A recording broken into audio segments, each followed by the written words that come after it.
tout ce que nous faisons, toutes les sanctions que nous prenons contre la Russie, arment la Russie, avantagent la Russie, créent des alliances entre la Russie et d'autres pays.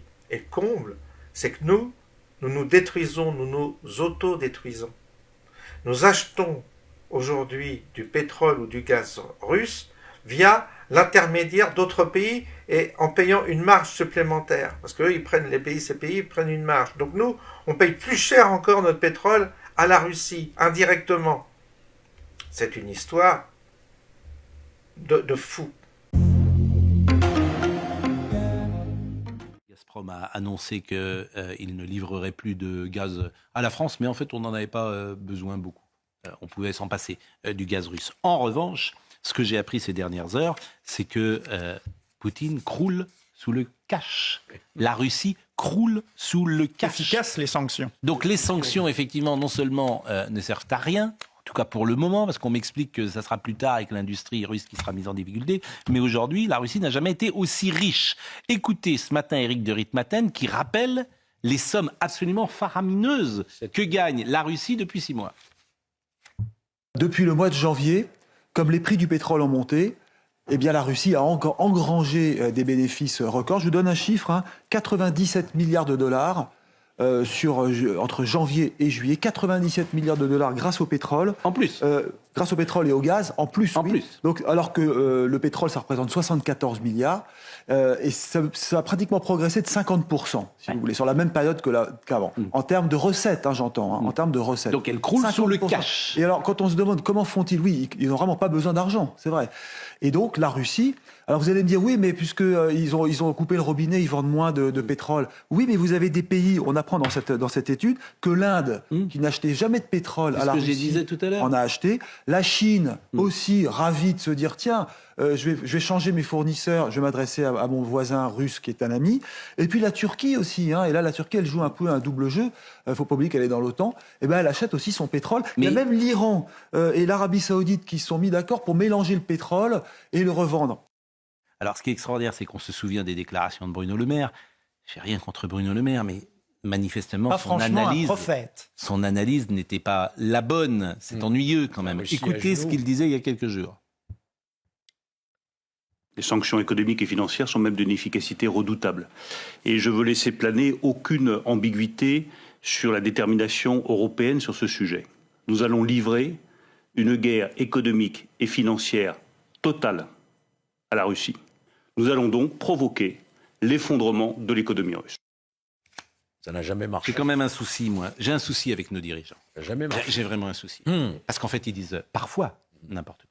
Surtout qu'on a l'expérience. Donc là, c'est un cas, cas d'école. Quand il y a eu l'annexion de la Crimée, pareil, on a pris des sanctions qui, en fait, ont préjudicié à nos agriculteurs, qui n'ont absolument pas préjudicié aux Russes. On le sait. Et qui avait aidé les Russes à devenir le premier producteur mondial de blé à l'époque. Mais tous les embargos dans l'histoire, déjà, n'ont jamais fonctionné. Ça n'a jamais fonctionné. L'Iran, ça n'a pas fonctionné. Mais là, c'est pas... Et le deuxième truc, il y a quelque chose qui me frappe depuis le début de cette crise. Alors personne n'en parle, d'ailleurs.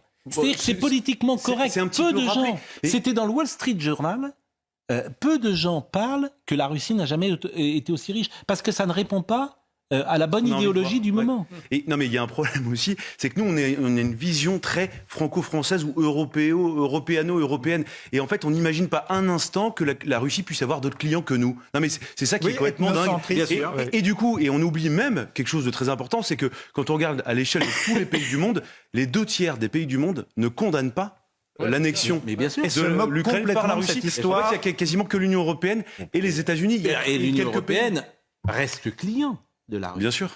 Bien sûr, mais l'Arabie Saoudite, moins maintenant la Chine, la France. Mais l'Ukraine reste encore client de la Russie pour certaines. Mais c'est un vrai problème quand même. Quand tu es ministre, et pas n'importe quel ministre, que tu annonces que tu vas provoquer l'effondrement de la Russie sur le plan économique, et que c'est l'exact contraire qui se passe. C'est de l'autoconviction. Il y a un moment quand même, l'économie française, elle ça est va se pénalisée. voir, quoi. Ça va se voir que la parole politique. Ça va se voir que les uns et les autres disent parfois n'importe quoi. On perd confiance dans la parole publique. Eux le font voir. Je veux dire, pendant qu'on annonce ces excédents stratosphériques de la Russie, en France, on parle rationnement, on parle guerre.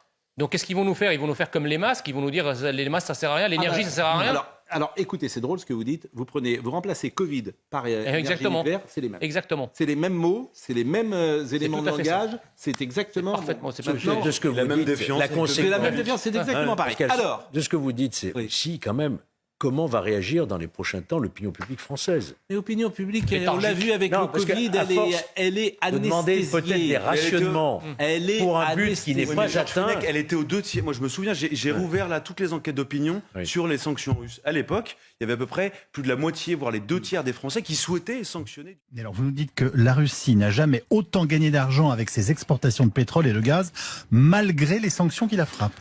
Non pas malgré les sanctions, mais à cause des sanctions. Grâce aux sanctions, qui ont fait monter les prix en déchaînant la spéculation des marchés. Un peu moins de volume à des prix beaucoup plus élevés, ça fait beaucoup plus d'argent. Mais alors donc on se serre la ceinture, on risque de connaître pénurie et rationnement pour rien, c'est ça? Écoutez, j'aimerais bien vous dire le contraire, Yves, mais oui, les sanctions que nous payons cher avec l'inflation n'ont servi qu'à remplir les coffres de Poutine à des niveaux impensables. Jusqu'ici, ces sanctions pénalisent davantage les clients de la Russie que la Russie elle-même. Non, mais c'est vrai qu'il y a une distorsion justement sur les États-Unis qui eux justement sont indépendants énergétiquement. Donc ils peuvent dire qui nous revendent on va leur gaz de boycotter, schiste. etc. Donc c'est ça la grande différence. Et par contre c'est vrai que cette guerre au sens large c'est un grand échec, j'ai envie de dire, de l'Europe malheureusement, où on a cru que simplement en punissant la Russie, on allait la faire s'effondrer. Sauf qu'on oublie que le monde, c'est pas que l'Europe. Et puis tous les embargos dans l'histoire ont démontré que ça fonctionnait Non, mais pas. surtout, à Cuba, l'embargo contre l'Iran n'a jamais fonctionné. C'est qu'on a poussé effectivement la Russie dans les bras de la Chine, de l'Inde. Par exemple, l'Inde n'achetait pas de pétrole russe. Aujourd'hui, la Russie leur en vend. Et surtout, on oublie, c'est ça moi qui m'a surpris depuis le début, c'est que, encore une fois, les chiffres étaient là. On le sait très bien qu'aujourd'hui, la Russie est le premier exportateur mondial de gaz, premier exportateur mondial de blé, deuxième exportateur mondial de pétrole. Donc ça, on le savait avant. Donc ça qui est un peu surprenant. Aujourd'hui, dire, on découvre, ça c'est embêtant. C'est-à-dire, on va avoir des difficultés à s'équiper en énergie, etc. Donc c'est un petit peu ce manque de vision. Peut-être qu'il fallait faire plaisir, je sais pas, au sondage, mais je pense que c'est un problème effectivement de direction du pays. En Europe, nos Renault, Stellantis et autres constructeurs allemands vont de nouveau se faire des frayeurs. Mais les constructeurs allemands plus que les Français, naturellement, parce qu'eux, ils ont un problème, c'est le gaz. Le gaz russe qui n'arrive plus suite à une nouvelle maintenance de Nord Stream 1, et dont on ne sait pas si elle se soldera par une remise en service. Alors, en revanche, on va recevoir du gaz d'Azerbaïdjan. Le problème, c'est que ce pays-là en produit assez peu. Du pétrole, oui, certes, Bakou est une des plaques tournantes pétrolières. En revanche, pour le gaz, l'essentiel vient par un gazoduc russe. Oui, le gaz azéri vient de Russie. Et puis là où vous allez vous demander si c'est pas un véritable gag, les quantités que l'Azerbaïdjan s'apprête à livrer, en fait, ces quantités ne seront disponibles qu'une fois modernisé, augmenté l'outil de production, c'est-à-dire dans 10 ans. Alors qu'est-ce qu'on est allé nous dire qu'on allait recevoir du gaz d'Azerbaïdjan, vu que ça va pas vraiment être le cas, et que si on en reçoit, ce gaz viendra en fait de Russie. Tiens, au fait, le GNL, arrivé par bateau, il vient de Chine, mais oups, ce gaz liquéfié en Chine, à l'origine, il vient de Russie, mais oui. Et vous avez compris qu'on touche au sublime, puisque maintenant, effectivement, on importe du gaz russe par pays interposé, auquel on laisse une marge de 30%. Même chose pour l'Inde, qui nous livre du diesel, avec une capacité, ou plutôt une production quasiment doublée depuis le début de l'année. L'Inde raffine tellement de diesel que ça en augmente son PIB. Oui, l'Inde est partie sur une pente de 10% de croissance cette année. En revanche, en Europe, évidemment, de la croissance, il n'y en aura probablement pas. Et on le voit à plein de petits symptômes, comme par exemple la production industrielle qui a encore reculé. Le PMI manufacturier recule de 49,9 à 49,6. Alors là, vous avez 4 séquences avec des intervenants différents et la messe est dite. C'est-à-dire que tout ce que nous faisons, toutes les sanctions que nous prenons contre la Russie, arment la Russie, avantage la Russie, crée des alliances entre la Russie et d'autres pays. Et le comble, c'est que nous nous détruisons, nous nous auto-détruisons. Nous achetons aujourd'hui du pétrole ou du gaz russe via l'intermédiaire d'autres pays et en payant une marge supplémentaire. Parce qu'eux, ces pays prennent une marge. Donc nous, on paye plus cher encore notre pétrole à la Russie, indirectement. C'est une histoire de fou. C'est une histoire même auquel on pourrait pas croire si on n'était pas dedans, si on n'était pas dans cette réalité. On est dans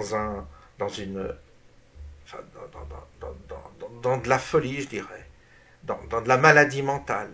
Le problème, c'est que tout le peuple est entraîné dans cette maladie mentale, via les médias mainstream, via cette propagande de fou qu'on infuse, une propagande qu'on martèle à longueur de journée sur ces médias d'information, et les gens gobent, et répètent ce qu'ils entendent, ils réfléchissent plus. Il n'y a plus, si vous voulez, cette épaisseur de réflexion qui leur permet de prendre de la distance par rapport à tous ces médias. Je n'aurais pas pensé que tout cela serait autant comique, tragicomique, tellement le réel est en train de nous revenir en pleine poire, et c'est même pas sûr que, malgré tous ces éléments factuels, ces observations que les économistes sont obligés de faire, je suis pas sûr que les Français comprennent. On sait et on connaît leur dose, leur couche de conneries, leur couche d'imbécilité. On le voit, on l'a vu avec les masques, on l'a vu. Dernièrement, je voyais encore une personne avec son masque, là, presque ficelé, en pleine campagne. Dans mon village, il n'y a personne. Il n'y a plus de pandémie actuellement, il n'y a plus rien, il n'y a plus de transmission. Même à la pharmacie, ils me disent on quitte les masques, il n'y a plus de cas. Ben, vous trouvez encore des gens qui se ficellent leur masque à l'extérieur. Mais c'est de la folie. On a beau dire que les masques ne servent à rien, c'est pas grave. Il y a des études aujourd'hui qui sortent, mais c'est pas grave, on n'en tient pas compte. Ça continue, le matraquage va continuer. Donc il faut s'attendre à un narratif qui toujours nous emmène dans une sphère totalement irréelle, une sphère virtuelle, je dirais, quitte totalement le monde réel pour s'installer dans un monde imaginaire où on se donne toujours raison. Ça s'appelle, je sais pas, la schizophrénie, ça s'appelle quoi? Ça s'appelle maladie mentale. Je crois que nous sommes tous des malades mentaux, séparés du monde réel, séparés de la réalité, en prenant des décisions contre-productives, mais sans arrêt. Fréquemment, toutes les décisions qui sont prises sont autodestructrices et avantagent l'ennemi, avantagent l'adversaire. Ce qui est fou, ce qui prouve le manque, la situation terrible de la manière dont nous sommes pilotés par ces élites qui ne valent rien, évidemment, qui ne valent rien. Je pense que la messe est dite et que là, on va payer le prix de notre bêtise. Il y a un moment donné, il faut payer le prix de sa bêtise. Il y a un moment donné, il faut payer le prix de ses erreurs. Et à un moment donné, il faut que collectivement, on puisse payer le prix de cet égarement dans lequel nous sommes depuis plusieurs années et qui là est en train de s'accentuer.